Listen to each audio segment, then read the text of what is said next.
Ang hangin ay mabigat at basa, kapit na kapit sa balat kasabay ngang walang tigil na papatak ng ulan sa yero ngang bubong, isang malungkot na tutugin sa gabing puno ang kasalanan. Sa loob ngang madilim na silid, tanging ang hinihingal na pahinga ang maririnig, makahalong paksusumamo at paknanasa. Kuya! Huwag! Parang awa mo na, ang basa na bulong ni Lyra, ang kanyang nga daliri ay nakakapit ng mahigpit sa likod ni Marco, isang pakilos na hindi malaman kung patutol ba o lalong pakapit.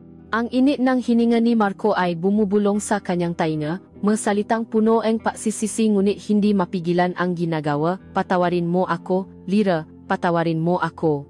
Ang kanyang malabi ay muling hinanap ang mga labi ni Lyra, isang halik na lasang luha at pawis, isang pagsasanip ng dalawang katawan na kapwa nalulunot sa isang ipinababawal na kaligayahan. Ang halimuyak ng mamahaling pabango ni Lyra na nahaluan ng amoy ng kanilang pinaksamang pawis at ang singaw ng lupa mula sa labas ay lumihan ng isang kapaligirang siksik sa tukso at kasalanan, isang alaala na habang buhay na babakat sa kanilang nga kaluluwa. Ngunit paano nga ba sila umabot sa puntong ito, sa isang kamwa na dapat sana ay sagrado, sa isang relasyon na binuo sa dugo at pangako? Ilang buwan lang ang nakalipas, ang lahat ay nasa ayos pa. Si Marco ay upo sa sala gabi-gabi, katatapos lamang ang isang malami at halos walang emosyon na video call kasama ang kanyang asawang si Anna, na nasa malayong Canada. Ang libu-libong milyang pagitan nila ay parang isang malawak na karagatan na unti-anting lumalamon sa kanilang pagmamahalan. Ang ngiti ni Anna sa screen ay tila pilit, ang kwento niya ay tungkol sa trabaho at sa lamig ng panahon, mga bagay na hindi na halos maintindihan ni Marco. Pagkatapos ng tawag, ang bahay ay tila lalong lumalawa at tumatahimik, isang malungkot na kaharian kung saan siya ang nag-isang hari. At sa gitna ng katahimikang iyon, palaging may isang anino na dahan-dahang lalapit. Si Lyra, ang nakababatang kapatid ni Anna, na may dalang isang mainit na tasang kape. Kuya, okay ka lang? Ang malambing niyang tanong, ang kanyang gamata ay puno ng paalala na matagal nang hindi nakikita ni Marco sa kanyang asawa. Si Lyra, ang maganda at batang hipak, ang kanyang presensya ay unti-unting pinupuno ang bawat sulok ng bahay, pinupuno ang puwang na iniwan ni Anna. Hindi nila namalayan, ang kalungkutan ng dalawang tao sa ilalim ng isang bubong ay nagsimulang magtanim ng isang binhi. Isang mapanganib na binhi ng pagnanasa na dahan-dahang umusbong sa dilim. Ang unang taon ng paalis ni Anna ay isang mahabang panaginip ng kalungkutan para kay Marco. Ang bahay na kanilang pinunda, na dating puno ng tawanan at mga pangarap, ay naging isang malaking kahon ng katahimikan. Ang bawat sulo ay may alaala ni Anna, ngunit ang maalaalang iyon ay unti-anting lumalamig, natatabunan alikabok ng pangungulila. Si Marco ay nabuhay sa isang paulit-ulit na routine, trabaho sa umaga, at pag-upo sa harap ng laptop sa gabi, naghihintay ngang tawa mula sa kabilang panig ng mundo. Ngunit kahit ang maktawa na iyon ay naging bahagi na rin ng routine, isang obligasyon na kailangang gawin, sa halip na isang masayang pakikita ng dalawang pusong nagmamahalan. Ang kanilang mapausap ay naging mga ulat, mga update tungkol sa buhay na hindi na nila pinaksasaluhan. At sa paglipas ng mga araw, ang kalungkutan ni Marco ay naging isang manhid na pakiramdam, isang pagtanggap na ito na ang kanyang buhay. Hanggang sa isang araw, dumating si Lyra. Ang pagdating ni Lyra ay parang isang biglaang pagbukas ng bintana sa isang kulop na silid. Dala niya ang kanyang mga maleta, ang kanyang diploma, at isang ngiti na may bahid ng hiya. Napakasunduan nila ni Anna na titira muna siya sa bahay habang naghahanap ng trabaho sa Maynila para na rin may makasama si Marco. Noong una, mayroong isang padanang pagitan sa kanila. Tinatawa siya ni Lyra na kuya, na may kasamang pagalang na tila ba siya ay isang nakatatandang kapatid na dapat igalang, at si Marco naman ay tinatrato siya bilang ang kapatid ni Anna, isang responsibilidad na iniwan sa kanya. Ang maunang linggo ay puno ngang maingat na makilos at formal na pausap. Kuya, nakaluto na ako. Kuya, alis muna ako para mag-apply. Sige, mag-ingat ka. Salamat, kuya. Ang kanilang nga mundo ay makahiwalay sa ilalim ng isang bubong. Ngunit ang alikabok na hindi kayang punasan ng kalungkutan ni Marco ay unti-anting nilinis ang kasipagan ni Lyra. Napansin ni Marco na ang mahalaman sa hardin na dati naninilaw na ay nagsimulang muling maging berde. Ang sahi na dati may manipis na patongang alikabok ay palaging makintap. Ang lababo na dati laging may ilang pirasong plato ay laging malinis. Si Lyra ay kumikilos ng tahimik, ngunit ang epekto ng niyang presensya ay malakas. Isang gabi, umuwi si Marco mula sa trabaho, Pagod at gutom, inaasahan niyang bubuksan niya ang ref para maganap ng tirang pagkain o magiinit na lang ng delata. Ngunit pagpasok niya sa kusina, naamoy niya ang isang pamilyar na bango, ang amoy ng adobong niluluto sa suka at toyo, ang paborito niyang ulam na matagal na niyang hindi natitikman. Nakita niya si Lyra, nakatalikod, abala sa paghahalong ulam. Nakasuot lamang ito ang isang simpleng puting t-shirt at itim na shorts. Ang buhok nito ay nakatali sa isang magulong ponytail. Nang marinig niya ang kanyang pagdating, lumingon ito at ngumiti. "Kuya, tamang-tama ang dating mo. Kain na tayo." Sa hapag-kainan, habang sinusubo ni Marco ang mainit na kanin at ang malambot na adobo, pinanot niya si Lyra. Pinanot niya kung paano nito hinihiwa ang pagkain sa kanyang plato, kung paano nito inilalagay ang isang hiblaang buhok sa likod ng kanyang tainga kapag ito'y nalalagla sa kanyang mukha. Napansin niya ang hugis ng kanyang malabi, ang paraan ng pakurba nito kapag siya ay nasasalita. Sa unang pagkakataon, hindi niya nakita sa kanya ang kapatid ni Anna. Ang nakita niya ay si Lyra, isang babae. Isang magandang babae. Ang pausap nila ang gabing iyon ay hindi na formal. Nagtanong siya tungkol sa mainaplayan nitong trabaho. Nakwento ito tungkol sa nakakatawang karanasan niya sa ma-interview. At sa pagitan ng kanilang magkukwentuhan, mayroong isang kagaanan ng loob na matagal nang hinahanap ni Marco. Pagkatapos ng gabing iyon, ang hapunan ay naging isang ritual na kanyang inaabangan. Hindi na lamang ito tungkol sa pagkain, kundi sa kwentuhan, sa tawanan, sa simpleng presensya ng isang kasama. Nagsimulang mapansin ni Marco ang maliliit na bagay. Ang amoy ng sampagweta mula sa shampoo ni Lyra na naiwan sa banyo tuwing umaga. Ang paraan ng kanyang pagawit ng mahina habang nagwawalis sa sala. Ang nga damit pantrabaho niya na dati nagugusot sa aparado ay palaging nakaplansa at maayos na nakasabit. Isang umaga, nagmamadali siyang bumangon dahil nalati siyang gising. Pagbaba niya, nakahanda na ang kape sa mesa, at sa tabi nito ay isang plato ng sinanga at itlog. Nakita niya si Lyra sa may kusina, umiinom ng sarili nitong kape. "Pinatimpla na kita, kuya. Baka malate ka." Ang simpleng gesture na iyon ay tila isang mainit na yakap sa kanyang pagod na puso. Naalala niya na kahit noong nandito pa si Anna, bihirang mangyari iyon dahil pareho silang abala sa kani-kanilang nga trabaho. Ang pag-alagang ipinapakita ni Lyra ay hindi isang obligasyon, ito ay kusang loob, at iyon ang nabibigay dito nga kaibang tamis. Nasimula siyang umuwi ng mas maaga mula sa trabaho. Ang dating pag-asam na makita ang pangalan ni Anna na tumatawa sa kanyang telepono ay napalitan ng pag-asam na maabutan si Lyra sa bahay. Minsan, dadalhan niya ito nga paborito nitong ice cream. Minsan naman, tutulungan niya ito sa pagdidiling nga halaman. Ang kanilang nga pag-usap ay lumalim.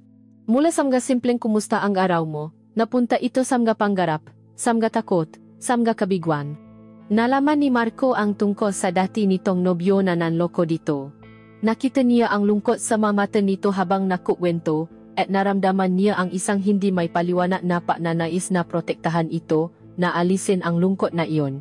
Siya naman, sa unang pagkakataon sa loob ng mahabang panahon, ay nakaroon ng isang tao mapagsasabihan ng kanyang pressure sa trabaho, ng kanyang pakiramdam na maisa. Si Lyra ay isang mabuting tagapakinig. Hindi siya nang huhusga. Nakikinig lamang siya, at minsan, ang pakikinig lamang ay sapat na. Isang Sabado ng hapon, habang naayos sila ng galumang gamit sa bodega, isang kahon ng galumang litrato ang kanilang natakpuan. Mga litrato noong bata pa sila ni Anna, mga litrato ng kanilang kasal. Ikinuwento ni Marco ang bawat litrato, at si Lyra ay nakikinig ng may ngiti sa labi. Sa isang iglap, habang inaabot ni Marco ang isang photo album mula sa mataas na estante, hindi niya sinasadyang matabik ito at nalaglag. Sabay silang yumuko para pulutin ito, at ang kanilang mga ulo ay nakauntugan. Naktawanan sila. At sa pagtayo nila, ang kanilang mga mukha ay ilang pulgada na lamang ang layo sa isa't isa. Biglang tumahimik ang paligid. Ang tanging naririnig ni Marco ay ang malakas na pagtibok ng niyang dibdib. Nakita niya ang kanyang sarili sa mata ni Lyra. Napatingin siya sa malabi nito, isang hindi mapigilang puwersa ang tila humihila sa kanya palapit. Ngunit bago pa man may mangyari, si Lyra ang unang umiwas ng tingin at tumayo. "Naku, kuya, ang kalat natin," sabi nito, na may pilit na tawa. Ngunit ang kuryenteng dumaloy sa pagitan nila sa sandaling iyon ay hindi na may kakaila. Sa pagtatapos ng araw, habang nakahiga si Marco sa kanyang kama, hindi na ang mukha ni Ana ang kanyang naisip. Ang naisip niya ay ang ngiti ni Lyra, ang amoy ng kanyang buhok, ang pakiramdam ng init ng katawan nito kanina nung sila'y makalapit. Naramdaman niya ang isang matinding guilt. Nakasala siya, kahit sa isip lamang. Ngunit sa ilalim ng guilt na iyon ay may isa pang damdamin, isang damdamin na mas malakas at mas mapanganib, isang damdamin ng kasiyahan. Napaktanto niya na sa loob ng ilang buwan, ang bahay ay muling naging tahanan. At ang dahilan ay hindi na ang maalaala ni Ana. Ang dahilan ay si Lyra. Ang pag-aalaga nito, ang presensya nito, ay dahan-dahang pinupuno hindi lamang ang bahay, kundi pati na rin ang kanyang puso. At sa gabing iyon, sa unang pagkakataon, natakot si Marco, hindi sa kalungkutan, kundi sa bagong kasiyahan na kanyang nararamdaman. Ang nga araw ay naging linggo, at ang nga linggo ay naging buwan. Ang pagkakaroon ni Lyra sa bahay ay naging isang normal at komportableng bahagi ng buhay ni Marco. Ang kanilang samahan ay lumago mula sa formalidad patungo sa isang magandang pagkakaibigan. Nagagawa na nilang mabiruan, maasaran, at maging comfortable sa katahimikan ng isa-isa. Ang bahay ay hindi na isang kulungan ng kalungkutan para kay Marco, ito'y naging isang kanlungan kung saan may naghihintay sa kanya pagkatapos ng isang mahabang araw. Ngunit sa ilalim ng payapang ibabaw ng kanilang pagsasama, isang alon ang unti-unting nabubo, isang alon na hindi nila namamalayan. Naghihintay lamang ng tamang panahon upang humampas sa dalampasigan ng kanilang pinag-iingatang moralidad. Ang pagkataong iyon ay dumating sa anyo ang isang malakas na bagyo. Isang Biyernes ng gabi, ang hangin sa labas ay humahagupit na parang isang halimaw, at ang ulan ay bumubuhos ng walang awa. Ang nasangaing puno ay humahampas sa kanilang bubong, at ang buong paligid ay sinasalitan ng liwana ng kidlat at ng dagundong ng kulot. Si Marco at Lyra ay nasa sala, parehong hindi mapakali. Sinusubukan nilang manood ng pelikula, ngunit ang ingay ng bagyo at ang paminsan-minsang pagpatay-sindi ng ilaw ay sumisira sa kanilang konsentrasyon. Hanggang sa isang napakalakas na kulo ang yumani sa buong bahay, at kasunod nito, ang lahat ay nadilim. Isang ganap na kadiliman, na nilamon kahit ang liwanag mula sa labas. Isang brownout. Naku, narinig ni Marco ang boses ni Lyra sa dilim, may halong kaba. Kuya, okay ka lang? Okay lang ako, sagot ni Marco, ang kanyang boses ay mas malalim at mas malakas para pagaanin ang loob ng dalaga. Huwag kang maalala, may makandila tayo sa kusina. Sa tulong ng flashlight ng kanyang telepono, may ngat silang natungo sa kusina. Hinanap nila ang kandila at posporo. Sa kanilang paghahanap sa loob ng madilim na cabinet, ang kanilang kamay ay nakadikit. Isang panandalyang pagdampian balat sa balat, ngunit sa katahimikan ng sandaling iyon, ang simpleng pagdikit na iyon ay tila naktagal. Pareho silang walang imik na binawi ang kanilang kamay. Nang masindihan na nila ang ilang kandila at may lagay sa mga platito, dinala nila ito pabalik sa sala. Ang maliit na sala ay biglang naiba nga anyo. Ang liwanag ng kandila ay lumihangang gumagalaw na anino sa pada, at ang kanilang mukha ay nakaroon ng isang malambot at mainit na sinak. Ang malupit na realidad ng mundo sa labas ay tila nawala, at sila ay naiwan sa isang maliit at pribadong mundo na nilihan ng apoy at dilim. Umupo sila sa sahig, sa paligid ng maliit na mesa kung saan nakapatong ang mga kandila. Ang katahimikan ay binasa lamang ng tunog ng ulan at hangin. Nakakatakot pala kapag ganito, sabi ni Lyra, ang kanyang boses ay bahagyang nanginginig habang nakatingin sa apoying kandila. Naalala ko noong bata kami ni Ate Anna, kapag may bagyo at brownout, magtatago kami sa ilalim ng kumot at makukwentuhan hanggang sa makatulog. Ang pagbanggit sa pangalan ni Anna ay nakdulot ng isang panandalyang kirot sa dibdib ni Marco, ngumiti siya ng pilit. Si Anna talaga ang matapang sa inyong dalawa, ano? Tumango si Lyra. Oh, siya ang palaging tagapagtanggol ko. Siya ang magaling, ang matalino, ang laging tama. Minsan, pakiramdam ko, anino niya lang ako. Nagulat si Marco sa pag-amin na iyon. Hindi niya inaasahan na maririnig iyon mula kay Lyra, na sa kanyang paningin ay halos perpekto. Ang dilim at ang init ng kandila ay tila may mahika. Nabibigay ito ang tapang sa matao na sabihin ang mabagay na itinatago ang liwanag. Huwag mong sabihin yan, sabi ni Marco. Makaiba kayo. May sarili kang galing. Tumingin sa kanya si Lyra, ang kanyang mata ay kumikinang sa liwanag ng apoy. Talaga, kuya. Kasi minsan, iyon ang nararamdaman ko. Kahit sa mga naging nobyo ko, parang palagi akong ikinukumpara sa kanya. Kaya siguro palagi akong iniwan. Isang butil ng luha ang pumata mula sa kanyang mata. Agad niya itong pinunasan, nahihiya. Ang puso ni Marco ay tila piniga. Nakita niya ang isang bahagi ni Lyra na hindi pa niya nakikita dati, isang bahagi na marupok at nasasaktan. Ang imahe niya bilang kapatid ni Anna ay tuluyang naglaho. Sa harap niya ngayon ay si Lyra, isang babae na may sariling ngapihati. Hindi niya napigilan ang sarili. Sila ang may problema, Lyra, hindi ikaw. At sa pagkakataong iyon, si Marco naman ang nagbukas ang kanyang sarili. Ikinuwento niya ang bigat na kanyang nararamdaman. Ang kalungkutan ang pag-iisa gabi-gabi. Ang pakiramdam na habang si Anna ay abala sa pabuo ang isang buhay sa ibang bansa, ang buhay naman nila dito ay unti-unting gumuho. Minsan kapag kausap ko siya sa video call, pag-amin niya, ang kanyang boses ay isang mahinang bulong, parang hindi ko na siya kilala. Parang kaibigan na lang na nangungumusta. Mas madalas pa kitang nakakausap ng mas malalim kaysa sa kanya. Ang paamin na iyon ay lumabas sa kanyang bibig bago pa niya ito mapigilan. Isang katotohanan na matagal na niyang itinatago sa kanyang sarili. Nakita niya ang pagkagulat, at pagkatapos ay paunawa, sa mga mata ni Lyra, walang naksalita. Sa katahimikang iyon, sila ay dalawang kaluluwang nagtakpo sa gitna ng kanilang makahiwalay na kalungkutan. At sa gitna ng emosyonal na sandaling iyon, biglang bumalik ang kuryente. Ang maliwanag na puting ilaw mula sa bumbilya sa kisama ay sumabog sa buong sala, malupit at walang pasintabi. Pareho silang napapikit, nasilaw, ang mahikal ng dilim ay biglang nawasak. At nang imulat ni Marco ang kanyang mata, doon niya nakita. Sa ilalim ng matinding liwanag, nakaupo si Lyra sa sahig, ang kanyang tuhod ay halos dumidikit sa kanya.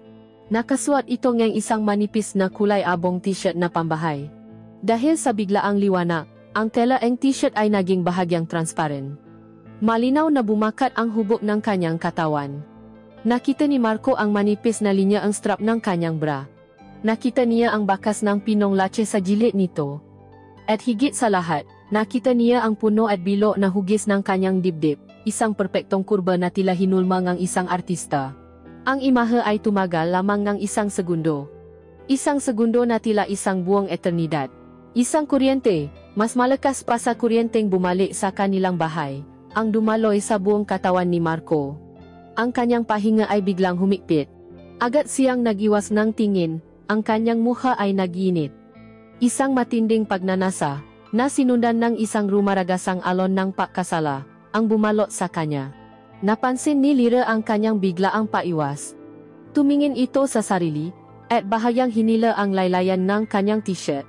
Isang pamumula ang umakyat sa kanyang pisngi. Ang komportableng katahimikan sa pagitan nila ay napalitan ng isang mabigat at nakakailang na tensyon. "Hay, salamat, may kuryente na," sabi ni Lyra, ang kanyang boses ay pilit at nanginginig. Tumayo siya. "Akyat na ako, kuya. Inaantok na ako." Hindi na niya hinintay ang sagot ni Marco, mabilis siyang umakyat sa kanyang silid. Naiwan si Marco sa sala, nakatitik sa mga kandilang patuloy pa ring nagliliyap, na ngayon ay tila walang kwenta sa ilalim ng artipisyal na liwanag. Pinatay niya ang nga ito isa-isa. Ngunit ang isang apoy, ang isang bagong ningas, ay nasindihan na sa loob niya. At habang paakyat siya sa kanyang sariling silid, dala-dala niya ang imahe na nakita niya. Ang imahe ni Lyra, ang imahe ng kanyang hipak, ang imahe ng kasalanan. Ang unang tiya ang apoy ay sumiklap na, at alam niyang hindi na niya ito basta-basta mapapatay. Ang masumunod na araw pagkatapos ng bagyo ay naging mas tahimik pa kaysa sa dati.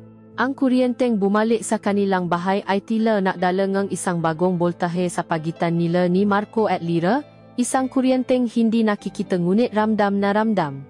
Ang dating komportableng biruan ay napalitan ng pilit na ngiti.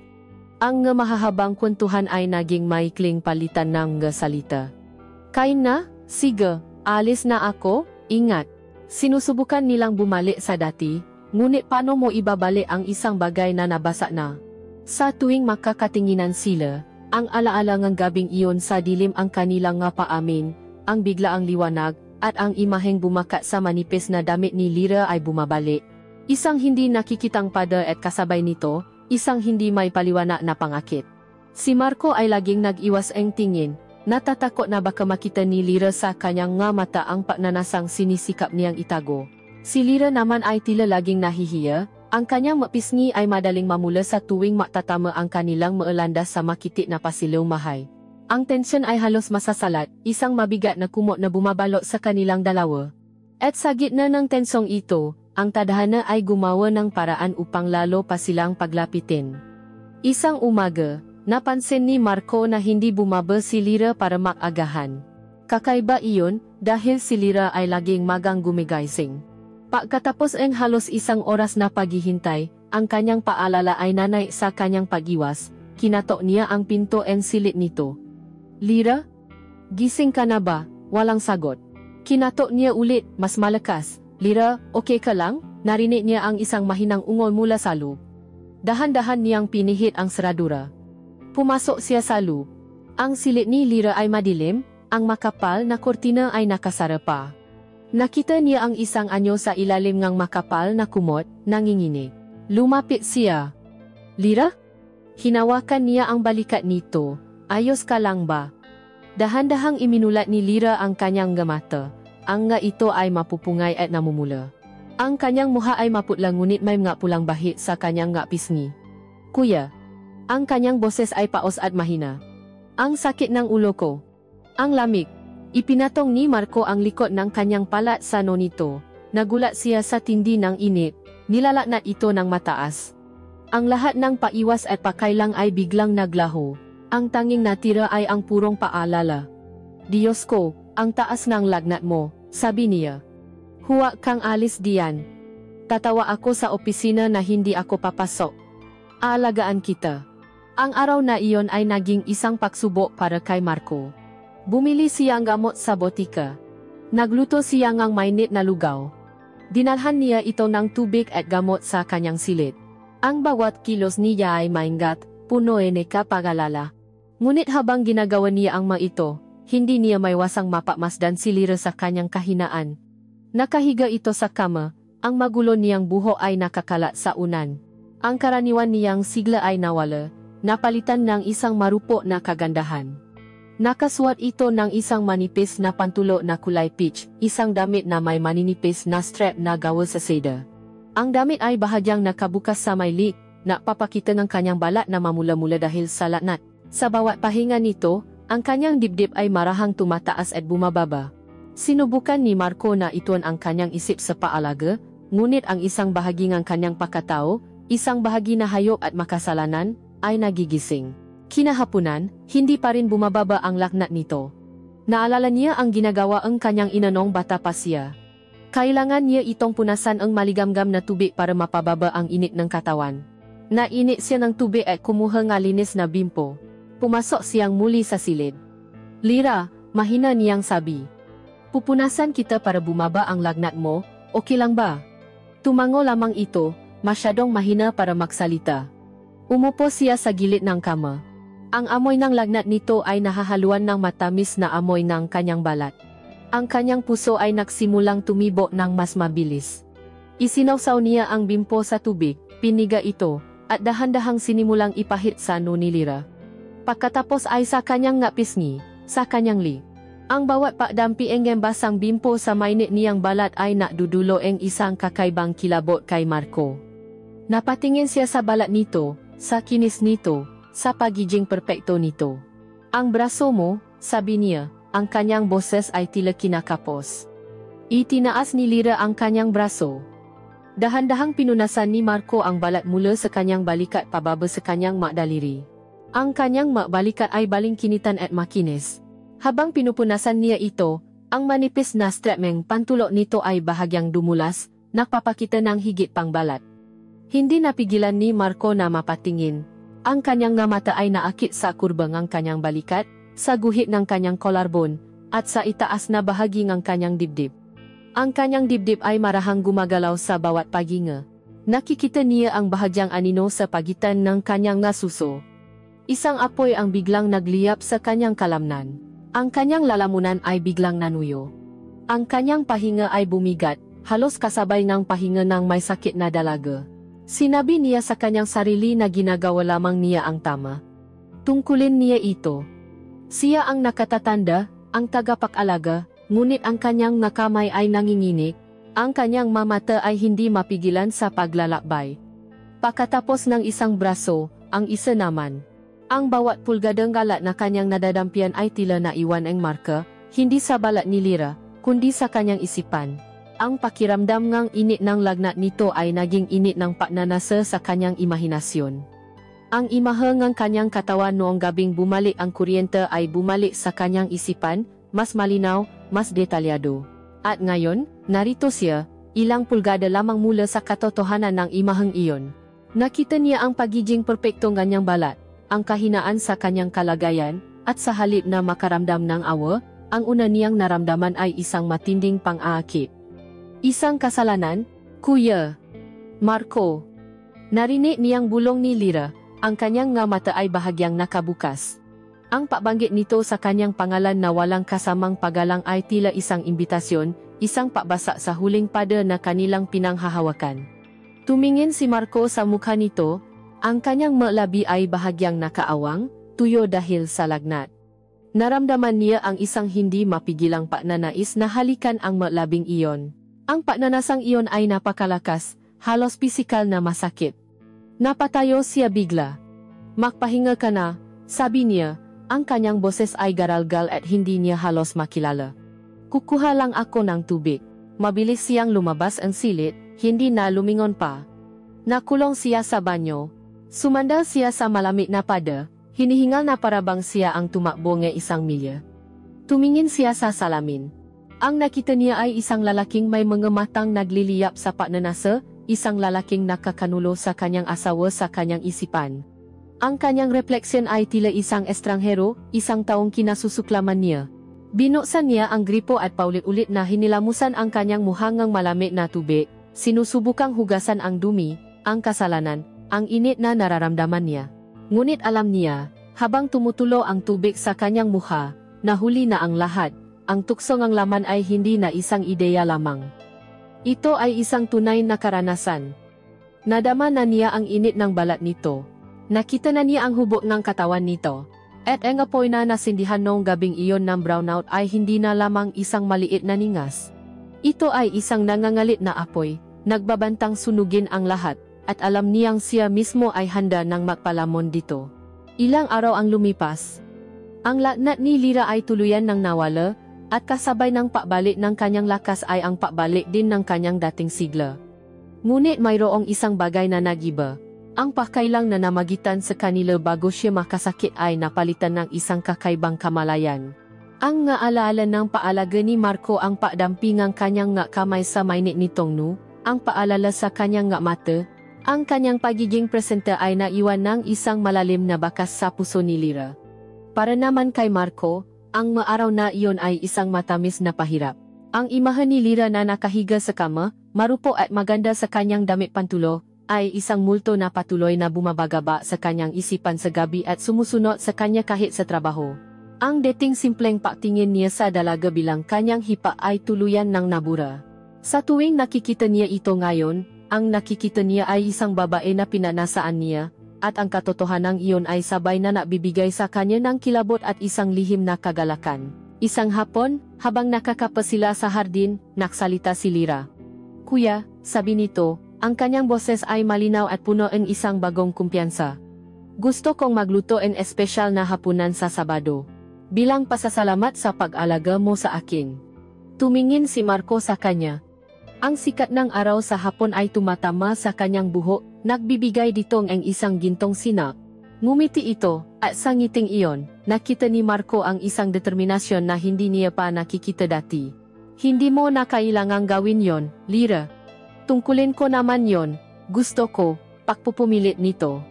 Please, kuya, para sa akin. Paano siya makakatanggi? Mayroong isang bahagi sa kanya na sumisigaw na mapanganib ito, na dapat siyang lumayo, ngunit ang mas malakas na bahagi ay sabik na sabik sa kung ano ang maaring mangyari. Sige, sabi niya, at ang simpleng salitang iyon ay tila isang paksang ayon hindi lamang sa isang hapunan, kundi sa isang bagay na mas malalim pa. Dumating ang Sabado ng gabi. Pag-uwi ni Marco mula sa isang mabilis na lakad, ang buong bahay ay nababalot sa isang napakabangong amoy ng nilulutong pagkain. Pumasok siya sa kusina at natakpuan si Lyra doon, abala sa paghahanda. Hindi na ito nakasuot ng karaniwang pambahay. Sa halip, suot nito ang isang simpleng flowery dress na kulay asul, na bumabagay sa kulay ng kanyang balat at nagpapatingkat sa kanyang payat na katawan. Ang kanyang buho ay nakalugay at bahagyang kulot sa dulo. Naglagay itong counting makeup, sapat lamang para bigyang diin ang kanyang natural na ganda. Natigilan si Marco sa may pintuan, pinapanood ito. Kumikilos ito ng may kagaanan. Umiinda sa sali ang isang musikang tumutuktok ng mahina mula sa isang maliit na speaker. Tumingin ito sa gawin niya at ngumiti. Malapit nang maluto. Maupo ka na, kuya. Ang hapag-kainan ay nakaayos na tilabas sila ay nasa isang mamahaling restaurant. Mayroong 2 kandilang nakasindi sa gitna, 2 set ng kubyertos, at 2 kopita ng ala. Isang bote ng pulang ala ang nakabukas na sa gilid. Wow, sabi ni Marco, hindi maitago ang kanyang pagkagulat, pinahandaan mo talaga to. Siyempre naman, sagot ni Lyra, ang kanyang mamata ay naniningning. Para sa iyo. Ang masalitang iyon ay tumagos sa puso ni Marco. Umupo sila at nagsimulang kumain. Ang niluto ni Lyra ay kare-kare, isang putahang nangangailangan ng pasensya at pagmamahal sa pagluluto. Ang bawat subo ay perpekto. Habang kumakain sila, ang ala ay unti-unting ginagawa ang kanyang trabaho. Ang ngapado na kanilang pinilit itayo sa pagitan nila ay unti-unting gumuho. Ang kanilang pausap ay dumaloy ng natural, mula sa masimpleng bagay tungkol sa trabaho at mga kaibigan, hanggang sa mas malalalim na paksa. Nagsimulang makwento si Lyra tungkol sa kanyang pangarap na makaroon ng sarili niyang maliit na coffee shop. Detalyado niyang inilarawan ang itsura nito, ang amoy ng kape, ang malibrong ilalagay niya sa estante. Habang nagsasalita siya, ang kanyang mukha ay nagliliwanag sa excitement.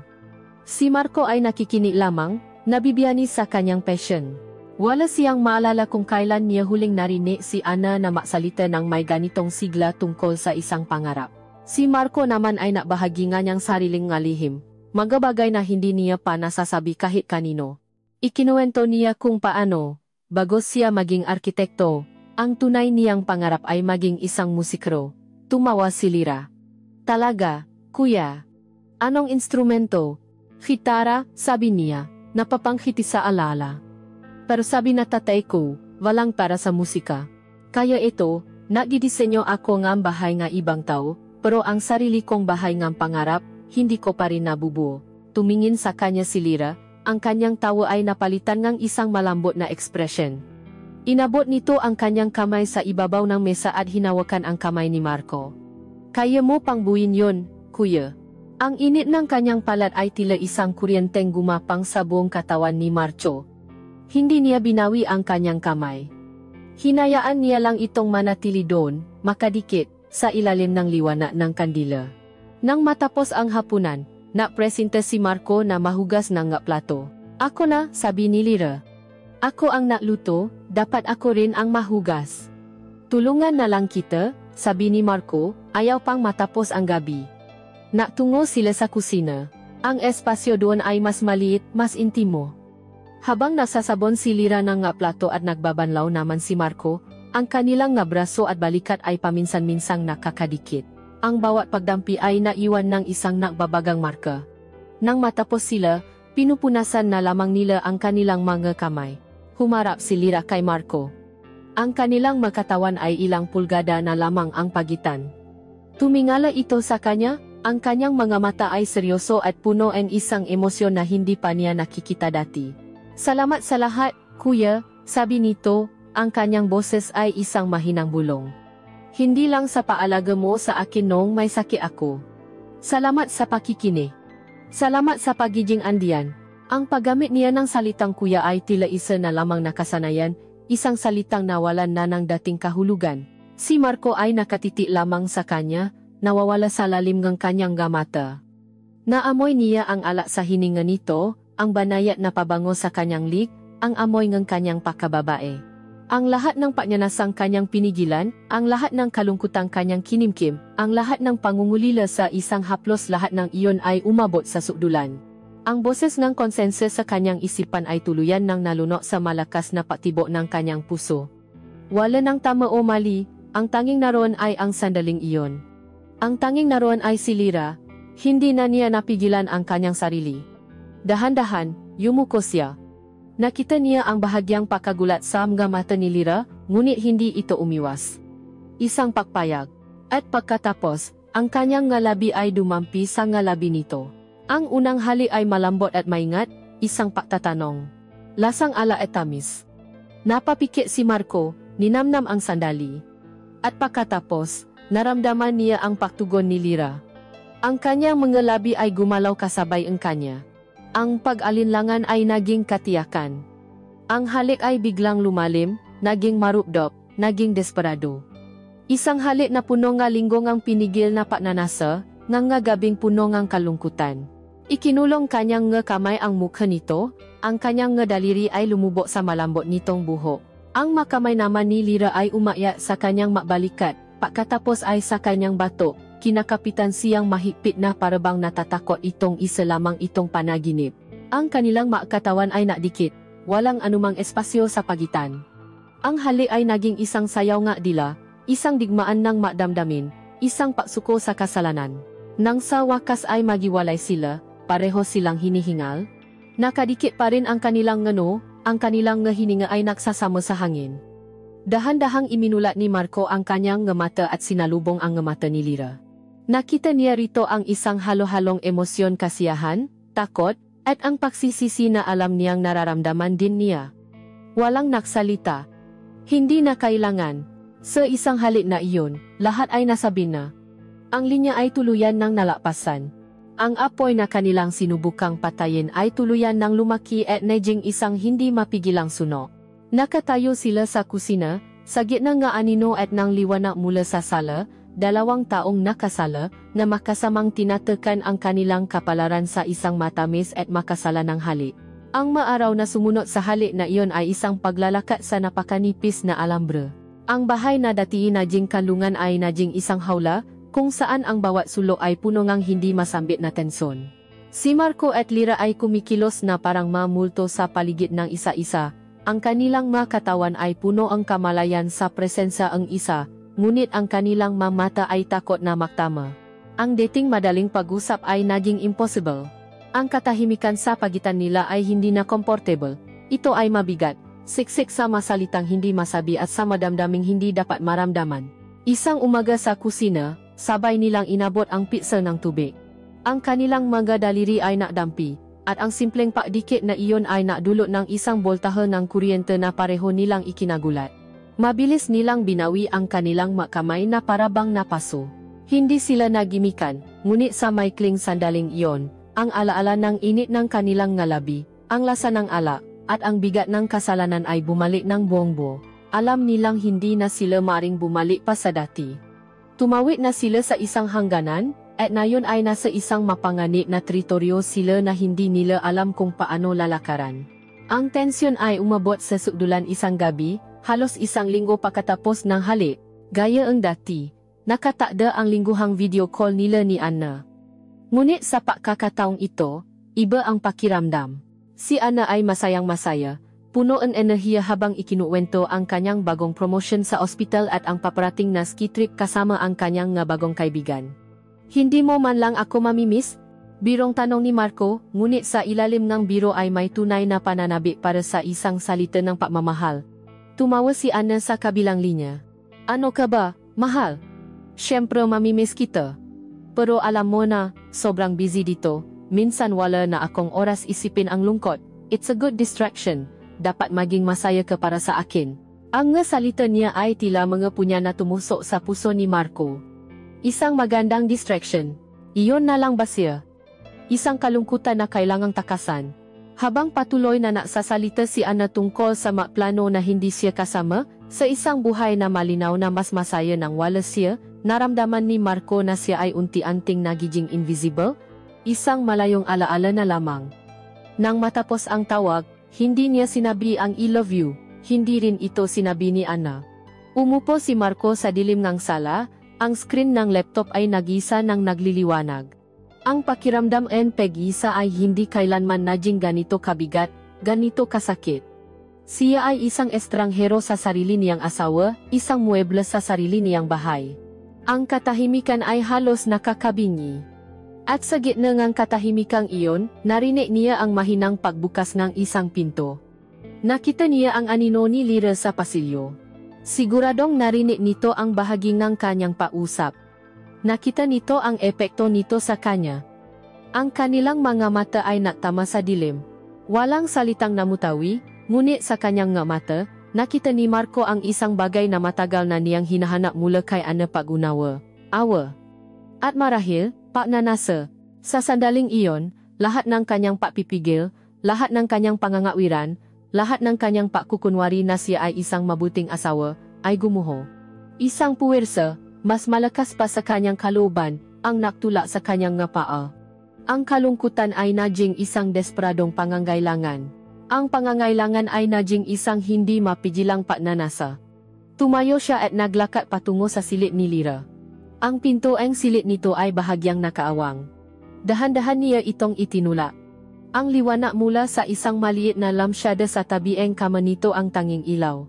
Nakita niya si Lyra doon, nakaupo sa kama, nakbabasa ng libro. Ngunit ang kanyang kasuotan ang nakpatigil sa pahinga ni Marco. Nakasuot ito ng isang maluwag na puting t-shirt, ang paborito niyang luma at malambot na t-shirt na matagal na niyang hindi mahanap. At sa ilalim nito, kitang-kita ang manipis na itim na lace ng kanyang panty.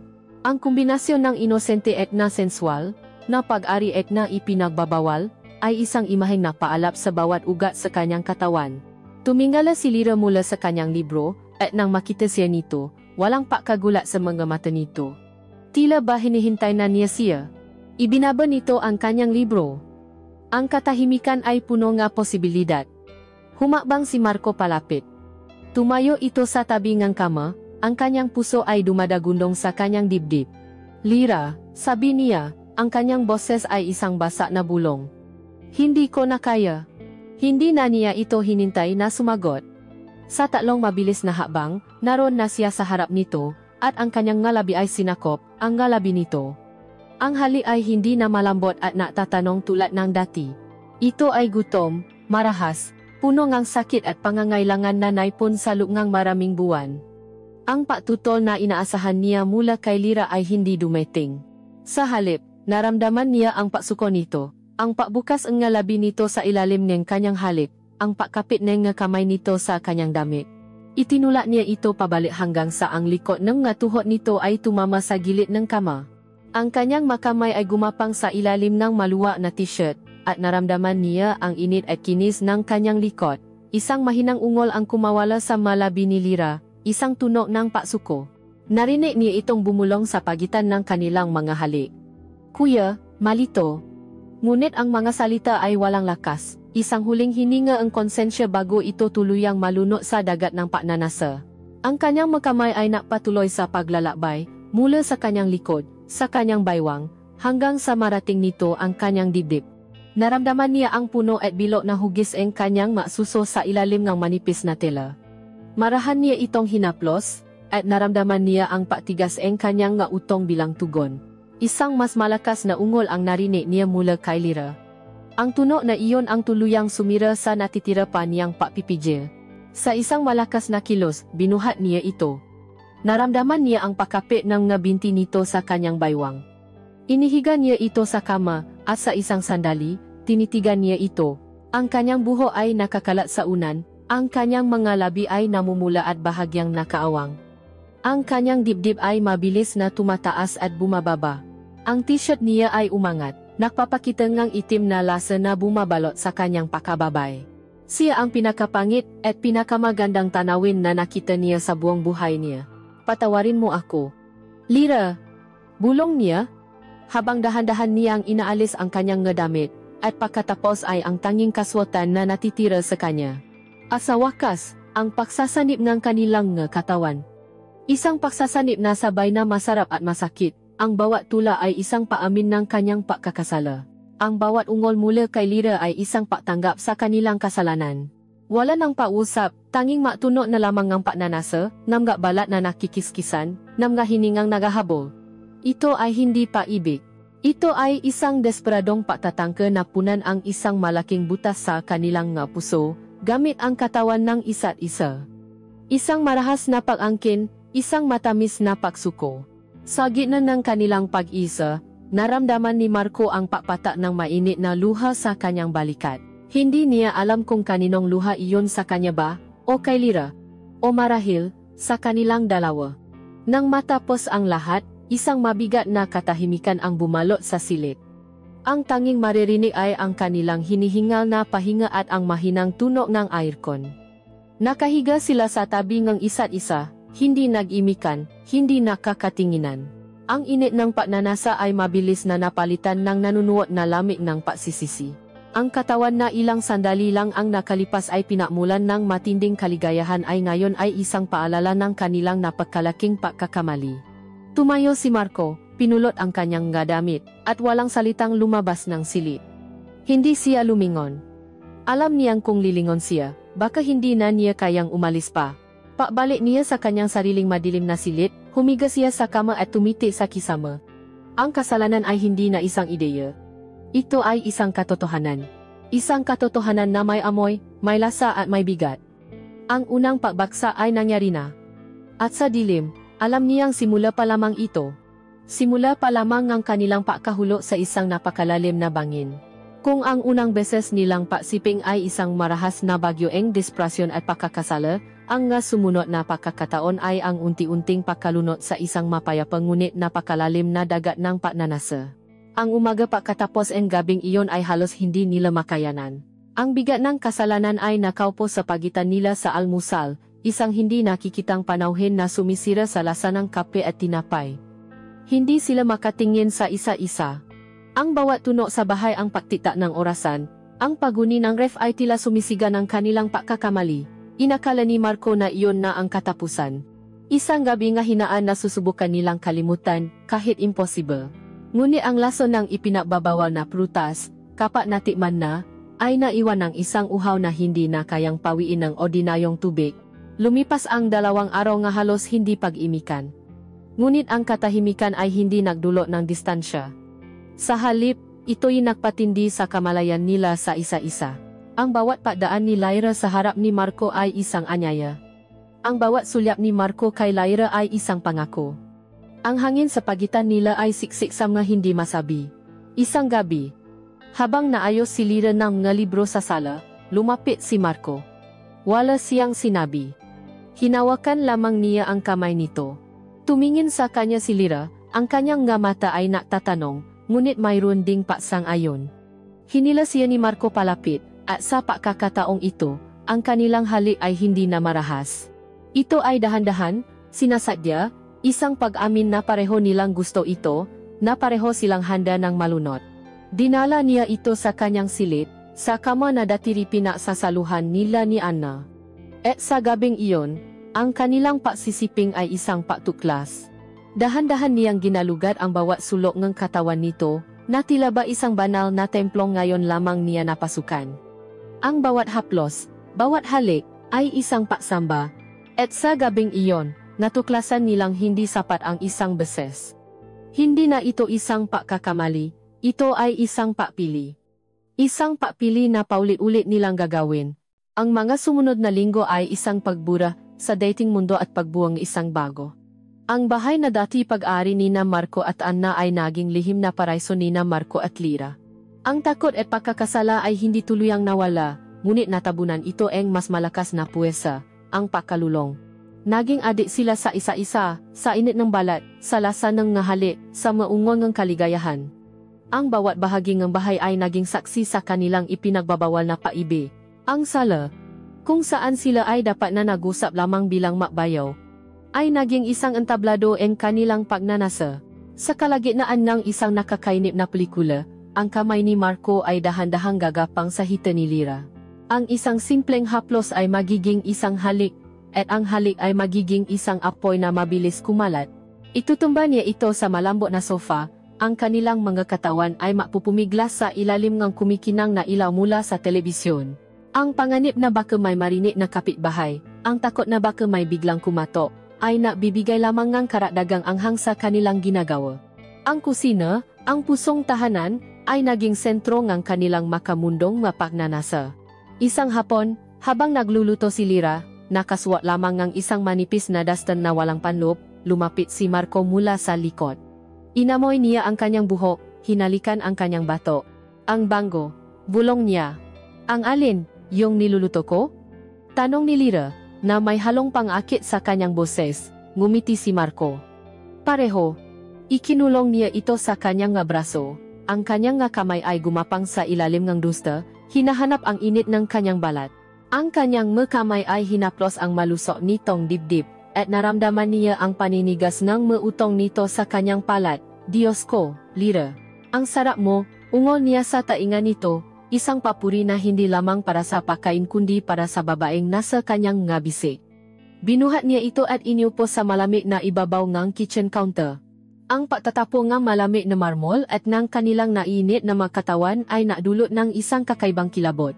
Doon, sa gitna ng sangkap at mga kaldero, sila ay muling naging isang magulong sayaw ng gutom na mga katawan. Naging obsessed si Marco sa katawan ni Lyra. Bawat kurba, bawat baluktot, ay isang obrang sining sa kanyang nga mata. Lalo na ang kanyang likuran. Isang gabi, habang ito'y nakayuko para pulutin ang isang bagay, nakasuot lamang ng isang manipis na pantulo na seda, natigilan si Marco. Ang ilaw mula sa bintana ay tumagos sa manipis na tela, at malinaw na bumakat ang perpektong hugis ng kanyang puwit mabilo, matambo, at kaakit-akit. Para siyang isang estatwa na nabuhay, ang pagnanasa sa kanyang dugo ay biglang kumulo. Nilapitan niya ito at hinaplos ang hubo na iyon, naramdaman ang lambot at puno nitong laman. Narinig niya ang biglaang pahinga ni Lyra. Ipinaharap niya ito sa kanya at hinalikan ng may paangkin. Ang kanilang mga pausap sa kama ay naging mas mapangahas. Mga salitang hindi nila kailanman inakalang bibigkasin nila ay naging musika sa kanilang mga tainga. Tinuklasan nila ang mga lihim na pagnanasa ng isa-isa, at walang paaalinlangan nilang pinabigyan ang nga ito. Kahit ang banyo, isang lugar ng kalinisan, ay hindi nakaligtas sa kanilang paibigan.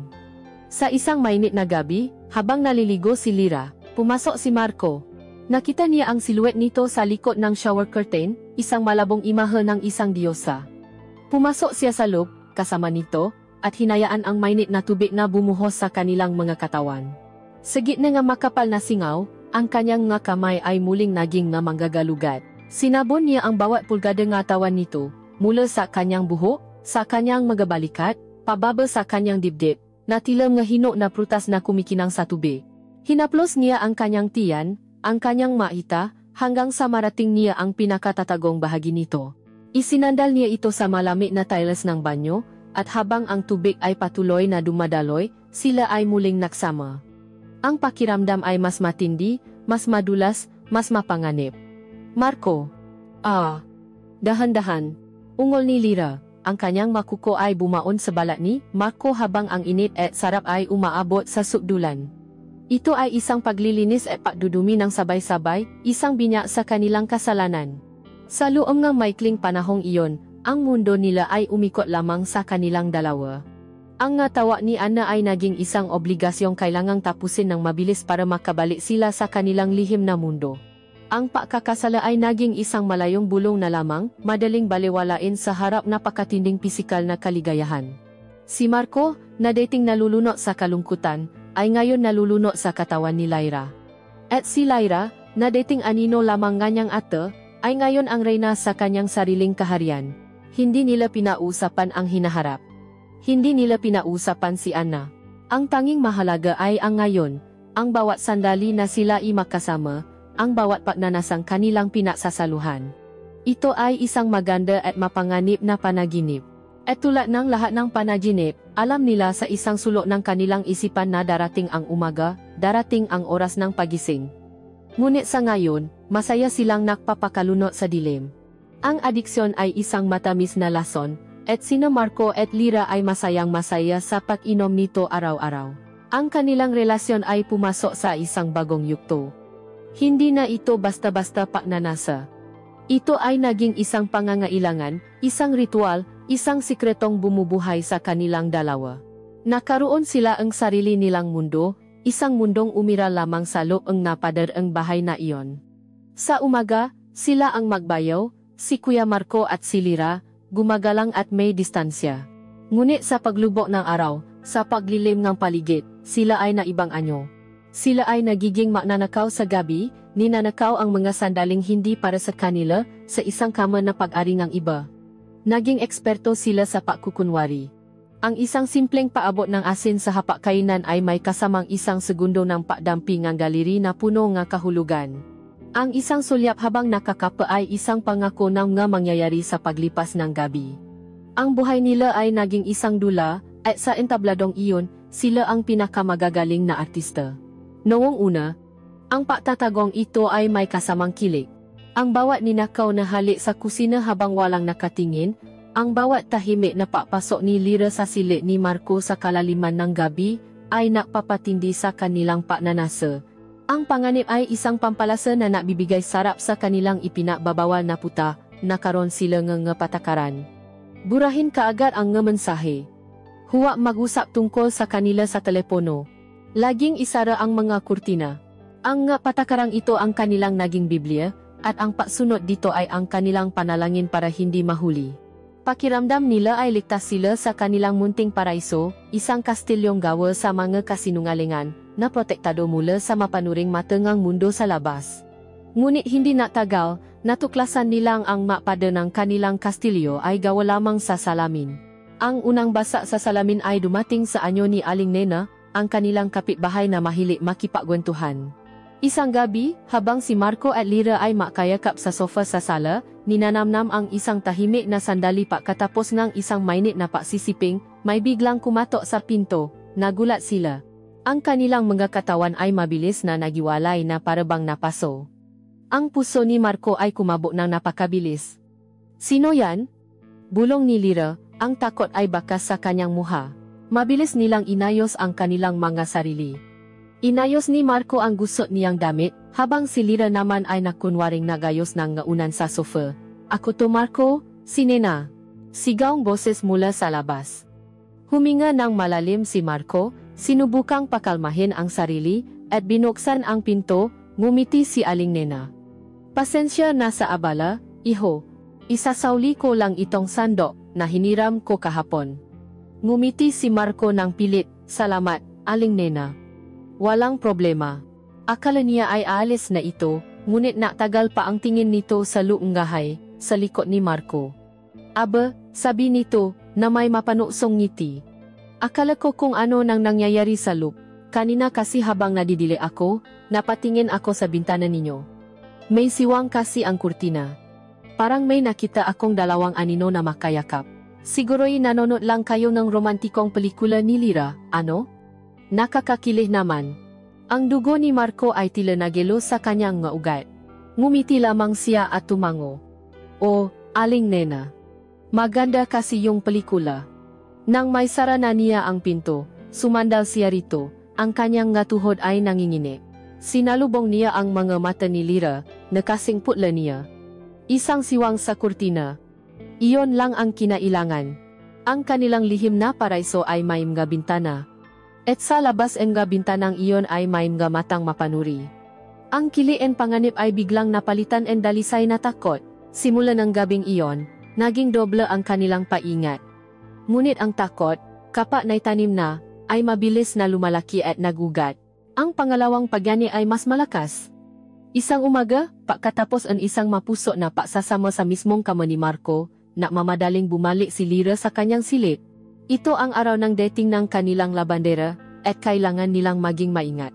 Kinahaponan, habang ibinabalik ng labandera ang bagong labang damit sa silid ni Marco, may iniabot ito sa kanya. Isang itim na hikaw na may kumikinang na bato. Sir Marco, kanino po itong hikaw? Nakita ko po sa sahig sa ilalim kama ninyo. Mukhang mamahalin. Baka po kay Ma'am Anna. Hawa-hawa ni Marco ang maliit na hikaw, ngunit ang pakiramdam niya ay para siyang may hawa na isang granada. Alam niyang kay Lira iyon. Suot nito iyon kagabi.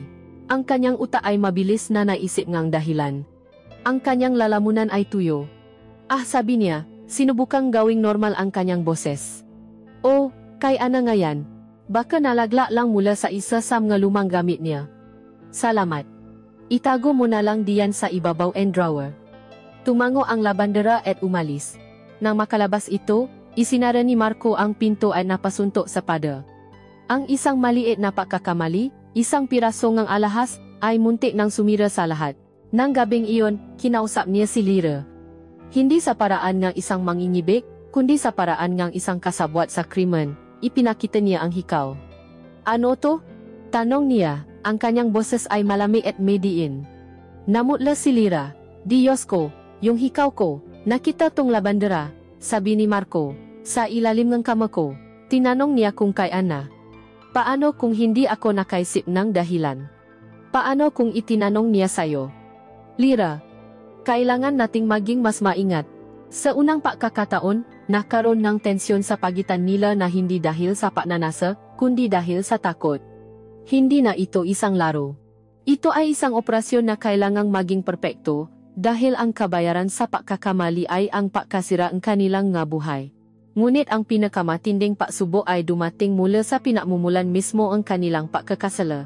Isang gabi, habang sila ay nasa kusina, naghahanda ng late night snack, ang kanilang nga katawan ay makadikit, nagbabahaginan ng nga bulong at malambing na halik. Biglang tumuno ang laptop ni Marco na naiwan niya sa kitchen counter. Isang video call mula kay Ana. Wala sa oras. Karaniwan ay tulog na ito and may nga oras na iyon. Sa isang iglap, para silang binuhusan ng malamig na tubig. Nagiwalay sila ng mabilis. Naktago si Lyra sa likod ng ref, habang si Marco naman ay nakmamadaling sagutin ang tawag, pinipilit na magmukhang kalmado. Mahal, sabi niya, ang kanyang ngiti ay pilit. Napatawa ka. Akala ko tulog ka na. Ngumiti si Ana sa screen. Hindi ako makatulog. Namiss lang kita bigla. Ang nga salitang iyon ay parang nga karayom sa puso ni Marco. Sinong kasama mo diyan? Tanong ni Ana, ikinikiling ang ulo. Parang may narinig akong boses. Ang puso ni Marco ay tila hihinto sa paktibo. Wala, mabilis niyang sagot. Ako lang, baka yung TV lang yon. Nanonood ako. Tinitigan siya ni Ana sa screen, na parabang sinusubukan nitong basahin ang nasa likod ng kanyang mga mata. Pagkatapos ng ilang segundo, ngumiti ito. Okay. Sige mahal. Bababa ko na. I love you. I love you, too, sagot ni Marco, at mabilis na isinara ang laptop. Nang mawala na ang mukha ni Ana sa screen, napasandal si Marco sa counter, ang pawis ay tumatagata sa kanyang noo. Lumabas si Lyra mula sa kanyang pinagtataguan, ang kanyang mukha ay puno ng takot. Ang dating kilig at excitement ay tuluyan nang nawala. Ang natira na lamang ay ang bigat ng kanilang kasinungalingan at ang patuloy na pagbabantay ng takot. Ang kanilang paraiso ay hindi na paraiso. Ito ay naging isang kulungan na sila mismo ang gumawa. Hindi na sila mga mangingibi na natatago, sila ay mga bilanggo na naghihintay ng araw ng paglilitis. Ang bawat tunog ng telepono, bawat katok sa pinto, bawat sulyap mula sa kapitbahay, ay isang paalala na ang kanilang mundo ay maaring gumuho anumang oras. Ang kanilang matamis na adiksyon ay naging isang mapait na sumpa. Ang apoy ng pagnyanasa, gaano man kalakas, ay hindi kayang magliyak magpakailanman. Sa huli, maubos din ang panggatong nito, at ang tanging matitira ay ang abo at ang usok na hahapdi sa mata. Para kina Marco at Lyra, ang panggatong ay ang kilig ng pagiging bawal. Ang tamis ng ninakaw na sandali. Ngunit ang patuloy na takot na mahuli. Ang walang tigil na pag-aalala ay unti-unting pumatay sa apoy. Ang kanilang lihim na paraiso ay naging isang malamig at madilim na lugar, at ang dating init na nagognay sa kanila ay napalitan ng isang nanunuot na lamig ng pagkakasala at pagsisisi. Ang dating laro ay hindi na nakakatuwa. Ito ay naging isang mabigat na pasanin, isang sumpa na pareho nilang pinapasan sa bawat pagising nila sa umaga. Ang unang napakita na mga sintomas ng pagkalason ay si Marco. Ang bigat ng kanyang pagkakanulo kay Ana ay nagsimulang dumagan sa kanya ng higit pa kaysa sa inaasahan niya. Hindi na ito isang abstraktong ideya ng kasalanan. Ito ay naging isang pisikal na presensya sa kanyang buhay. Nagsimula siyang hindi makatulog ng mayos sa gabi. Madalas siyang magising sa kalagitnaan ng gabi, hinihingal, mula sa mapanaginip kung saan nahuhuli sila ni Ana. Ang mukha nito ay hindi galit, kundi puno ng hindi masabing pihati. Ang mukha ni Ana ang naging multo sa kanyang bahay. Nakikita niya ito sa kanilang nga lumang litrato na nakasabit sa dingding. Malitratong dati na bibigay sa kanya ang ngiti, ngunit ngayon ay nakdudulot na lamang ng kirot. Sa tuwing titingin siya sa salamin, ang nakikita niya ay hindi na ang kanyang sarili, kundi ang isang taksil, isang sinungaling. Ang kanyang dating sigla ay nawala, napalitan ng isang palaging pagkabalisa. Pumayat siya, at nakaroon ng maitim na bilok sa ilalim ng kanyang nga mata.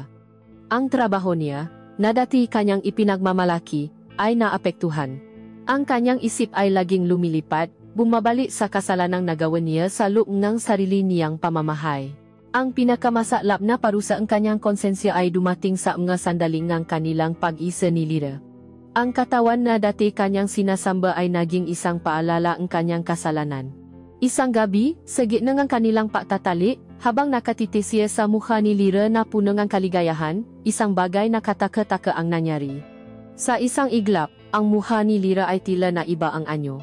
Ang nga mata nito ay naging mga mata ni Anna. Ang ngiti nito ay naging ngiti ni Anna. Ang babaeng nasa ilalim niya ay hindi na si Lyra, kundi ang kanyang asawa, na nakatingin sa kanya ng may pagtataka. Isang nakakabinging sigaw ang namuo sa kanyang lalamunan. Bigla siyang tumigil at lumayo, na parabang nakakita siya ng isang halimaw.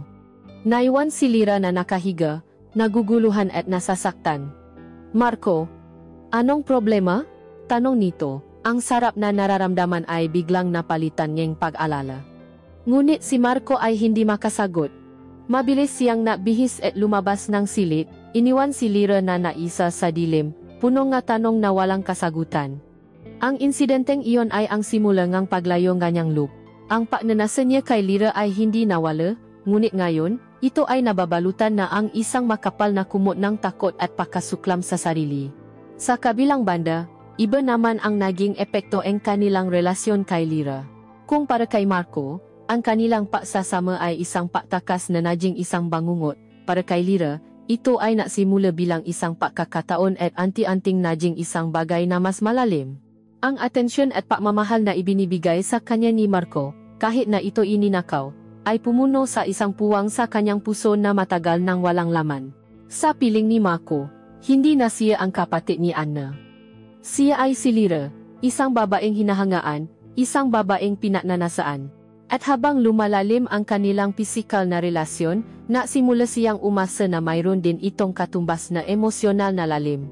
Ngunit ang biglaang pagbabago ni Marco, ang pagiging mainitin ng ulo nito, ang biglaang paglayo nito sa gitna ng kanilang paisa, ay natanim ng isang binhi ng kawalan ng kasiguruhan sa kanyang puso. Nagsimula siyang medjing possessive. Ang dating pakaunawa sa sitwasyon nila ay napalitan ng isang lumalagong sa mga loob. Nasimula siyang kamuhian ang multo ni Anna na tila laging nakabantay sa kanila. Isang araw, habang naglilinis siya, itinago niya ang malaking wedding picture ni Marco at Anna na nakasabit sa sala. Nang makita ito ni Marco, nagalit ito. "Nasaan ang litrato namin?" tanong niya. Ang kanyang boses ay malamig. "Itinabi ko lang." Para hindi maalikabukan, sagot ni Lyra, ngunit alam nilang pareho na hindi iyon ang tunay na dahilan. "Ibalik mo," utos ni Marco. "Huwag mong pakialaman ang nagamit na hindi sa iyo." Ang salitang iyon ay tumusok sa puso ni Lyra, hindi sa kanya. Palagi na lang siyang pangalawa. Palagi na lang siyang nanghihiram. Ang kanyang kawalan ng kasiguruhan ay naugat, at nagsimula siyang mahanap ng mga kasagutan.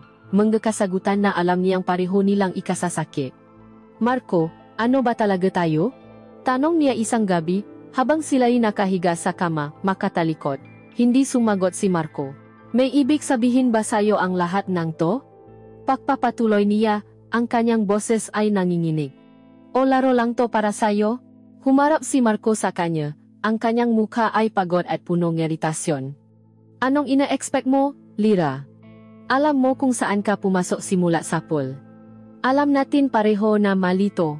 Pero ginusto mo rin to," sagot ni Lyra. Ang nga luha ay nasimulang mamuo sa kanyang nga mata. "Ginusto nating pareho. Akala ko ba? Akala ko ba may nararamdaman ka para sa akin?" Tumawa si Marco, isang tawang walang saya, puno ng pait. "Nararamdaman? Lyra, ang nararamdaman ko ay pagod. Pagod na ako sa pagtatago. Pagod na ako sa pagsisinungaling. Pagod na ako sa konsensya ko. Ang gabing iyon ang sumira sa anumang ilusyon na mayroon pa sila. Ang kanilang relasyon, na binuo sa pundasyon ng makaparehong kalungkutan, ay ngayon guguho dahil sa kanilang makaibang mainaasahan. Para kay Marco, si Lyra ay isang gamot sa kanyang kalungkutan na naging isang lason. Para kay Lyra, si Marco ay isang pangarap na pag-ibig na naging isang bangungot ng kawalang katiyakan. Ang dating makasabwat ay ngayon ay naging makalaban sa isang digmaang sila mismo ang lumiha. Ang kanilang lihim na paraiso ay hindi na isang kanlungan. Ito ay isang kulungan kung saan pareho silang bilanggo ang kanilang nga damdamin. Ang saya ng pagnanasa ay tuluyan nang nawala, at ang natira na lamang ay ang sakit ng pagkalulong at ang bigat ng isang kasalanang walang kapatawaran. Ang katahimikan sa pagitan nila ay naging mas malakas pa kaysa sa maungol ang kanilang pagsisiping, isang katahimikang sumisigaw na ang kanilang katapusan ay malapit na. Ang bahay ay naging isang malami na larangan ng digmaan. Ang nga salitang binitawan nila sa kanilang huling paaway ay naiwan ng nga sugat na mas malalim kaysa sa anumang sugat sa balat. Hindi na sila nag-uusap. Ang kanilang komunikasyon ay naging mga mabibigat na yaba sa sahi, mga marahas na paksara ng pinto, at mga tingin na puno ng panunumbat. Si Marco ay nakulong sa kanyang mundo ng ala at pakalinlangan. Gabi-gabi, pagkatapos ang trabaho, upo siya sa kanyang maliit na opisina sa bahay, hindi para magtrabaho, kundi para tumiti sa blangkong pader habang dahan-dahang inubos ang isang bote ng whiskey. Ang ala ang naging kanyang tanging kaibigan, isang kaibigan na hindi nang huhusga, isang kaibigan na nagbibigay ng panandalyang palimot sa multo ni Ana at sa nakakairitang presensya ni Lyra. Sinusubukan niyang hanapin sa ilalim ng bawat baso ang lalaki na dati siya isang disenteng asawa, isang respetadong arkitekto ngunit ang tanging nakikita niya ay isang duwa na nagtatago sa anino ng kanyang makasalanan. Si Lyra naman ay nabubuhay sa isang kulungan ng kalungkutan. Ang kanyang silid ang naging kanyang buong mundo. Lumalabas lamang siya para kumain, at itong mapakakataong ito ay puno ng isang nakakabinging katahimikan. Ang dating sigla sa kanyang mga mata ay napalitan ng isang permanenteng lungkot. Ang bawat salita mula sa kanilang paaway ay paulit-ulit na tumatakbo sa kanyang isipan. Alam mo kung saan ka pumasok. Ang nga salitang iyon ay isang patunay. Isa lamang siyang libangan. Isang pamalit. Isang katawan na ginamit para punan ang isang pansamantalang puwang. Ang pangarap na baka mayroon silang tunay na koneksyon ay naging isang masamang biro, at siya ang katawa-tawa. Umiyak siya gabi-gabi hanggang sa maubusan siya ang luha. Hanggang sa ang natira na lamang ay isang manhid na pakiramdam ng pagkatalo. Ang pagmamahal na nasimulang mamuo sa kanyang puso para kay Marco ay naging isang halimaw na unti-unting kumakain sa kanyang pagkatao. Isang gabi naubos ang pasensya ni Marco. Lasing na siya, ngunit ang alak ay hindi na nabibigay ng ginhawa. Sa halip, pinalalakas nito ang apoy ng kanyang galit at pagkasuklam sa sarili. Kailangan niyang may masisi. At sa bahay na iyon, mayroon lamang isang tao na maari niyang pabuntunan ng lahat, padabo siyang tumayo. Ang kanyang magalaw ay hindi na sigurado. Namaksa siya patungo sa silik ni Lyra. Hindi na siya kumatok, binuksan niya ang pinto ng malakas. Nagulat si Lyra, na nakahiga sa kama at nagbabasa. Anong kailangan mo? Tanong nito, ang kanyang boses ay malami, ngunit may bakas ang takot sa kanyang mata. Lumapit si Marco, ang amoy ng alak ay nangingibabaw sa hangin. Masaya ka na. Sabi niya, ang kanyang salita ay magulo at puno ng pait. Ito ba ang gusto mo? Ha? Masaya ka na ba na sinira mo ang lahat? Tumayo si Lyra, ang takot sa kanyang mamata ay napalitan ng galit. Ako pa ang sinisisi mo? Baka nakakalimutan mo, Kuya Marco, ikaw ang unang pumasok sa kwartong ito. Ikaw ang humali sa akin. Ikaw ang nagsabing hindi mo na kaya. Ang bawat salita ay isang sampal sa pagkalalaki ni Marco. Tama siya. At dahil tama siya, lalo siyang nagalit. Sa isang iglap, ang distansya sa pagitan nila ay nawala. Hinawakan niya ang nga braso nito ng mahigpit. Huwa na huwa mo akong susumbatan. Sigaw niya. Pareho nating ginusto to. Huwa kang malinis. Sinubukan ni Lyra na pumiglas, ngunit mas malakas siya, lalo na sa tulong ng kanyang galit at naala. Bitawan mo ako, nasasaktan ako, sigaw ni Lyra. Ngunit sa ilalim ng kanyang pagpupumiglas, mayroong isang desperadong pagnanais na muling maramdaman ang kanyang pagdampi, kahit na ito'y marahas. Mas gugustuhin pa niya ang sakit na ito kaysa sa nakamamatay na katahimikan at pagwawalang bahala. Ang kanilang paaway ay naging isang marahas na sayaw. Ang kanyang mata ay nagliliyap sa galit, ngunit sa ilalim nito ay mayroong isang pamilyar na pagnanasa. Itinula niya ito sa dingding, at ang kanyang ngalabi ay marahas na sinakop ang ngalabi nito. Ito ay hindi isang halik ng pagmamahal o pagnanasa. Ito ay isang halik na napaparusa. Isang halik na punong galit, ng pagsisisi, ng pagkasuklam. Ginamit niya ang kanyang bigat para hindi ito makagalaw. Sa una, nanlaban si Lyra, ngunit habang tumatagal ang halik, ang kanyang paktutol ay unti-unting nanghina. Ang kanyang makamao na dumuduro sa kanyang dibdib ay dahan-dahang bumukas, at ang kanyang makamay ay kumapit sa kanyang damit, isang kilos ng pagsuko. Ang kanilang maluha ay nasama sa kanilang malabi, maalat na lasa ang kanilang pinasamang pihati. Ito na ang huling pagkakataon na susubukan nilang hanapin sa isa-isa ang isang bagay na matagal nang nawala. Isang desperadong pagtatangka na makaramdam ng kahit ano kahit sakit na lang para takasan ang manhid na pakiramdam ng kanilang pagkawasak. Dinala niya ito sa kama. Walang paingat, walang lambing. Ang kanilang pagsisiping ay hindi na isang sayaw. Ito ay isang labanan. Bawat kilos ay mabilis, magaspang, at puno ng frustrasyon. Ang ngaungol na lumalabas sa bibig ni Lyra ay hindi na ungol ng sarap, kundi ngapigil na hikbi ng sakit at kahihiyan. Si Marco ay nakapikit, ang kanyang isip ay sinusubukang hanapin ang dating init, ang dating paraiso, ngunit wala siyang makita kundi kadiliman. Ginamit niya ang katawan nito hindi para sa kaligayahan, kundi para sa pagpapalaya ng kanyang sariling nga demonyo, isang marahas na exorcism na lalo lamang nabaon sa kanilang dalawa sa impyerno. Hindi ito pagtatali. Ito ay isang akto en desperasyon, isang pagpapakita kung gaano na sila kabasag, kung gaano na sila kawalang paasa. Ito ang pinakamalungkot, pinakapangit na sandali ng kanilang relasyon. At tulad ng isang bagyo, mabilis din itong natapos. Nang maabot niya ang isang tugato na walang kagalakan, bumagsak siya sa tabi nito, hinihingal, ngunit hindi dahil sa pagod ng kaligayahan, kundi sa pagod ng pairal.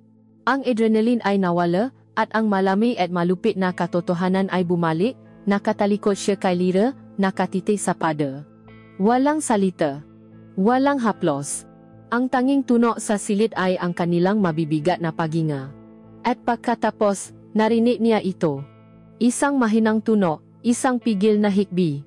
At isa pa, si Lyra ay umiyak. Hindi ito isang malakas na paiyak ng galit, kundi isang tahimik at nakakaduro na patangis ng isang taong tuluyan ng nawalan ng lahat, kabilang na ang kanyang sariling dignidad. Narinig ni Marco ang bawat hikbi. Ang bawat tuno ay parang isang suntok sa kanyang sikmura. Ngunit hindi siya gumalaw. Hindi siya lumingon. Ano pa ang sasabihin niya? Anong ginhawa pa ang may bibigay niya? Wala na, naubos na siya, basa na siya. Ang kanilang relasyon ay hindi na kayang ayusin pa. Ang kanilang ginawa ay hindi nakdulot ng panandaliang ginhawa. Sa halip, ito ang huling pako sa kanilang kabaong. Ang huling patunay na ang kanilang pinagsamahan ay hindi na pag-ibig o pagnanasa, kundi isang sakit, isang kanser na unti-unting pumapatay sa kanilang dalawa. At sa gabing iyon, sa isang kama na basang-basa na maluha ng pagsisisi, pareho silang namatay sa loob. Ang marahas na pagsisiping na iyon ang naging huling hininga ng kanilang naapoy na relasyon. Pagkatapos ang gabing iyon, ang natira na lamang ay ang abo. Ang galit ay napagod, ang pagnanasa ay nanlamig, at ang dating matinding koneksyon sa pagitan ni Marco at Lyra ay naging isang malawa at basa na lupangang kawalan. Hindi na sila naaway. Wala nang natitirang emosyon para paawayan. Hindi na rin sila nagiwasan. Ang kanilang presensya ay naging walang halaga sa isa't isa. Sila ay naging dalawang estranghero na nakahiwalay ngandas ngunit napilitang manirahan sa isang bahay na ngayon ay tila isang malaking puntot ng kanilang mga kasalanan. Si Marco ay tuluyan ng nalunod sa alak. Ito na ang kanyang naging almusal, tanghalian, at hapunan. Ang trabaho niya ay napabayaan. Ang kanyang mga kliyente ay tumatawa, ngunit wala siyang lakas o interes na kausapin sila.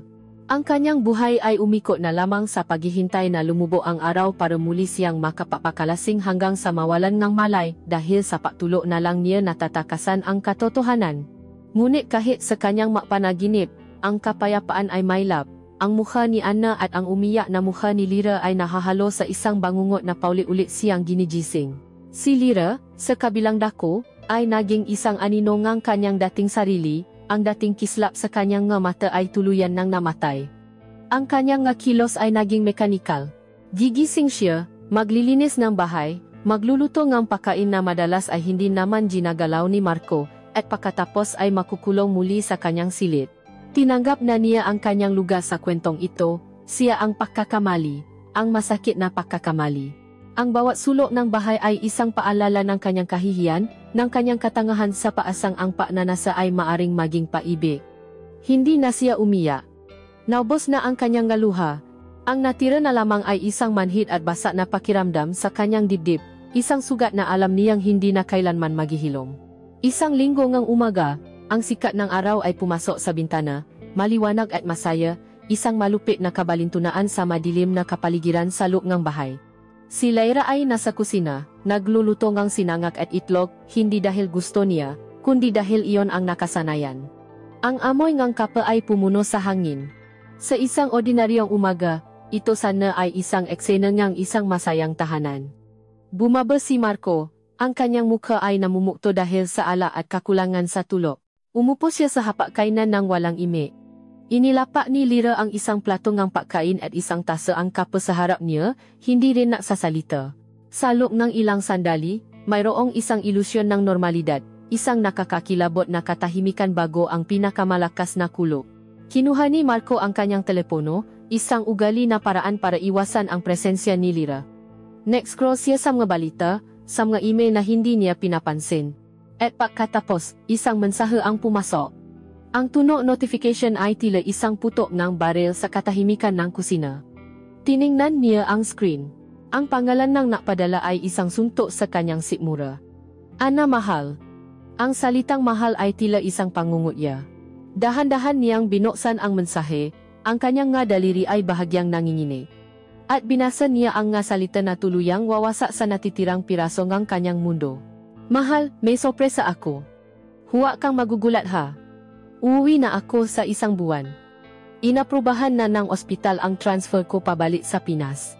Hindi ko na sinabi sa jowa ang inaayos ko para sigurado na. Excited na akong makita ka, I love you so much. See you very very soon. Binasa niya ito. At binasa niya ulit. At muli. Ngunit ang mga salita ay hindi na babago. Ang bawat letra ay tila isang pako na ibinabaon sa kanyang dibdib. Uwi na ako sa isang buwan. Isang buwan. 30 araw. Ang masalita ay hindi tuno tulad ng isang masayang balita. Ang maito ay tuno tulad ng isang hatol.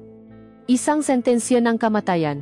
Naramdaman niya ang pagkawalan ng lahat ng dugo sa kanyang mukha. Ang tasa ng kape sa kanyang kamay ay nagsimulang manginig. Ang buong mundo sa paligid niya ay tila nawala. At ang tanging nakikita niya ay ang nga salitang iyon sa screen, kumikinang na parang isang babalaang delubyo. Ang lahat ng kanyang makasalanan, lahat ng kanyang makasinungalingan, lahat ng maninakaw na sandali sa loob ng bahay na iyon, ay biglang na-flash sa kanyang isipan. Nakita niya ang mukha ni Anna, masaya at hindi alam ang katotohanan, bumababa mula sa eroplano. Nakita niya ang mukha ni Anna kapag nalaman na nito ang lahat, ang pagkasuklam, ang sakit. Nakita niya ang pagguho ang kanilang pamilya, ang kahihiyan, ang pagkawasak. Ang araw ang paghuhukom ay may petsa na. Dahan-dahan siyang naangat ng tingin mula sa kanyang telepono. Ang kanyang nga mata, puno ang isang takot na hindi pa niya naramdaman kailanman, ay hinanap si Lyra. Naroon pa rin ito, nakatalikod sa kanya, abala sa pahuhugas ng pinalutuan. May mahinang kanta na tumutuktok sa radyo, at nakita niya ang bahayang paindak ng kanyang balikat sa salin ng musika. Isa siyang larawan ng inosenteng normalidad, ganap na walang kamalay-malay na ang bombang sasabok sa kanilang nabuhay ay sinindihan na. Sa sandaling iyon, lumingon si Lyra. Ngumiti ito sa kanya isang maliit, pagod, at malungkot na ngiti. Gusto mo pa ang kape? Tanong nito, ang kanyang boses ay mahina. Hindi makapagsalita si Marco. Tinitigan lamang niya ito. Sa isang iglap, ang lahat ng galit at iritasyon na naramdaman niya para dito ay nawala. Ang nakita niya ay hindi na ang kanyang kalaguyo, hindi na ang kanyang pagkakamali. Ang nakita niya ay ang kanyang kasabwat, ang kanyang kapwa kriminal. Ang kanyang kapwa biktima na malapit ng sentensyahan. Nakita niya ang dalaga na minsan ay puno ngang pangarap, na ngayon ay basa na dahil sa kanya. At sa loob ng isang buwan, ang basa na buhay nito ay madudurok na ng walang kapantay. Ang mensahe sa kanyang telepono ay kumikinang pa rin. Isang pangako ang pagbabalik para kay Ana. Isang anunsyo ang katapusan para sa kanilang dalawa. Ngunit hindi niya ito sinabi. Hindi niya ito ipinakita. Paano mo sasabihin sa isang tao na ang buhay ninyo ay malapit na matapos? Nakatitig lamang siya kay Lyra, habang ang sikat ng araw ay pumapasok sa kusina, ang amoy ng kape ay nasa hangin, at ang musika ay patuloy na tumutugtog. Isang perpektong umaga para sa katapusan ng mundo. Sa labas, ang mga ibon ay humuhuni. Ngunit sa loob ng isipan ni Marco, ang tanging naririnig niya ay ang malakas at nakakabinging pagtiktak ng isang orasan. Dahan-dahang binibilang ang mga segundo, mga minuto, mga araw, patungo sa kanilang hindi maiwasang pagkawasa. Ang bita sa kanilang mundo ay hindi na isang simpleng lamat. Ito ay isang malawak na bangin na handa na silang lamunin ng buo. Ang huling buwan ng kanilang lihim na pagsasama ay isang mahabang paglalakbay sa purgatorio. Hindi na sinabi ni Marco kay Lyra ang tungkol sa mensahe ni Ana. Sa halip, isang gabi, iniwan lamang niya ang kanyang telepono sa ibabaw ng mesa sa kusina, bukas sa kanilang pag-usap, at tahimik na umakyat sa kanyang silid. Natakpuan ito ni Lyra. Binasa niya ang bawat salita. Hindi siya sumigaw, hindi siya umiyak. Wala siyang naramdaman kundi ang isang biglaang panlalamig na gumapang mula sa kanyang mapaa hanggang sa kanyang ulo. Isang panlalamig na tila hindi na mawawala pa. Pagkatapos ng gabing iyon, ang bahay ay tuluyan ng naging isang libingan. Ang katahimikan ay hindi na dahil sa galit o pakailang. Ito ay ang katahimikan ng pagtanggap sa isang nalalapit na kamatayan. Sila ay naging dalawang kaluluwang ligaw, naglalakat sa loob ng isang espasyo ngunit nasa makaibang mundo ngang pihati. Wala ng pagnanasa. Wala ng pag-away. Ang kanilang relasyon ay natapos na, hindi sa isang malakas na pagsabo, kundi sa isang mahinang pagina ng lahat ng damdamin. Ang tanging naunay na lamang sa kanila ay ang kanilang pinaksamang takot, isang lihim na alam nilang parehong wawasak sa kanila. Minsan, sa gitnang kanilang katahimikan, may mga maliliit na kilos ng awa. Ipatitimpla ni Marco nga pa si Lyra ng walang salita. Aabutan naman ni Lyra ng pagkain si Marco, na tatanggapin nito ng hindi tumitingin. Sila ay hindi na makasintahan o makaaway. Sila ay 2 taong nasa bingit ng kamatayan, na bibigayan ng huling baso ng tubig bago ang kanilang pagbitay. Bawat araw na lumilipas ay isang pahina sa kalendaryo na kanilang minamarkahan ng isang pulang ekis sa kanilang isipan. 20 araw. 10 araw. 5 araw. Ang hangin ay pabigat ng pabigat, halos hindi na nila mahinga. Isang araw bago ang nakatakdang pagdating ni Ana, isang email ang dumating sa inbox ni Marco. Ang subject, My Flight Itinerary. Ang puso ni Marco ay tila isang pirasong yelo sa kanyang dibdib. Binuksan niya ito. Naroon ang lahat ng detalye. Ang airline, ang flight number, ang oras ng paglapak sa Naya, Terminal 3. 5:30 ng umaga. Ang katotohanan, sa kanyang itim at puting anyo, ay hindi na matatakasan. Sa isang hindi may paliwanag na dahilan, ipinrint niya ang email. Marahil ay kailangan niya ang isang pisikal na katibayan ang kanilang katapusan. Isang pirasong papel na nagsasabi na ang laro ay tapos na. Inilapak niya ang papel sa ibabaw ng maliit na mesa sa gitna ng sala. Ang pirasong papel na iyon, na may mga numero at letra, ay naging sentro ng kanilang mundo. Isang hato. Isang testamento ng kanilang pagkawasak. Dumating ang kanilang huling gabi. Ang bahay ay malinis na malinis, mas malinis pa kaysa dati. Inayos nilang pareho ang bawat sulok, na parabang sa pagayos ng mga bagay ay maaari rin nilang ayusin ang kanilang mga buhay. Ngunit ang kalinisan ay nadulot lamang ng isang malamig at walang kaluluwang pakiramdam. Ang buong bahay ay tila nakahanda para sa pagdating ng tunay na reyna nito, at sila, ang nga taksil, ay nakayos ng palasyo bago sila tuluyang palayasin. Hindi sila natulo sa kani-kanilang nasilid. Sa isang hindi sinasadyang kasunduan, pareho silang naupo sa sala. Si Marco ay nasa isang dulo ang mahabang sofa, si Lyra naman ay nasa isang silyang malayo sa kanya. Hindi sila nag-usap. Ang kanilang mga mata ay nakatutok sa isang bagay, ang piraso ng papel sa ibabaw ng mesa, ang flight itinerary ni Anna. Ang tanging maririnig sa buong kabahayan ay ang malakas at regular na pagtiktak ng lumang orasan sa dingding. Tik, tak, tik, tak. Ang bawat tunog ay isang martilyong pumupukpok sa kanilang nga sentido. Ang bawat segundo ay isang hakbang palapit sa kanilang katapusan. Nagsimulang maklakbay ang isip ni Marco. Tiningnan niya ang paligid ng sala, ang sofang naging saksi sa kanilang unang mahalik na punong kilik. Ang sahig kung saan sila minsan natawanan habang nag-ayos-ayos ng malumang gamit, ang bintanang muntik ng maging dahilan ng kanilang pagkahuli. Ang bawat bagay ay may alaala, at ang bawat alaala ngayon ay isang patalim. Tumingin siya kay Lyra. Nakaupo ito roon, payat at balisa. Ang buhok nito ay nakatali lang ng simple. Wala na ang dating kumikinang na babae na umakit sa kanya. Ang naroon na lamang ay isang batang babae na naliga, isang batang babae na sinira niya. Nakaramdam siya ang isang matinding awa, hindi lamang para dito, kundi para sa kanyang sarili, para kay Anna, para sa buhay na winasak nilang tatlo. Si Lyra naman ay nakatiti sa papel, ngunit ang nakikita niya ay ang mukha ng kanyang ate. Ang mukha ng kanyang tagapagtanggol, ang kanyang idolo. Ang mukha ng babaeng kanyang niloko sa pinakamasakit na paraan. Paano niya haharapin ang mga mata nito?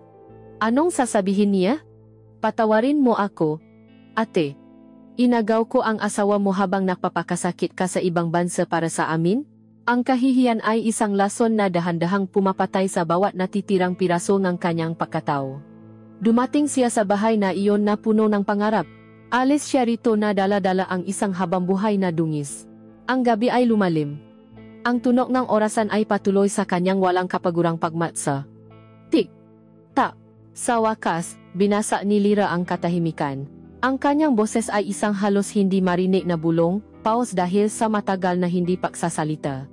Anong gagawin natin? Tumingin si Marco sa kanya. Ang kanyang mga mata ay pagod na pagod, walang anumang bakas ang paasa. Umiling lamang siya ng dahan-dahan. Isang pailing na nagsasabi ang lahat, wala. Huli na ang lahat, wala nang magagawa. Hindi na sila naksalita pa. Hinintay na lamang nila ang pagdating ng umaga. Hinintay nila ang pagbukas ang pinto, ang pagpasok ang liwanag, at ang pagdating ng babaeng magiging hukom, hurado, at berdugo nilang dalawa. Ang kwento ang kanilang pagnanasa ay hindi natapos sa isang madramang pagawi o isang matamis na pagpapaalam. Natapos ito sa isang mahaba, mabigat, at nakakabinging katahimikan. Natapos ito sa pagtiktak ng isang orasan, sa isang pirasong papel, at sa 2 taong nakasala na tahimik na naghihintay sa kanilang parusa. Ang pinto ay magbubukas sa umaga. Ngunit para sa kanila, ang gabi ay hindi na matatapos kailanman.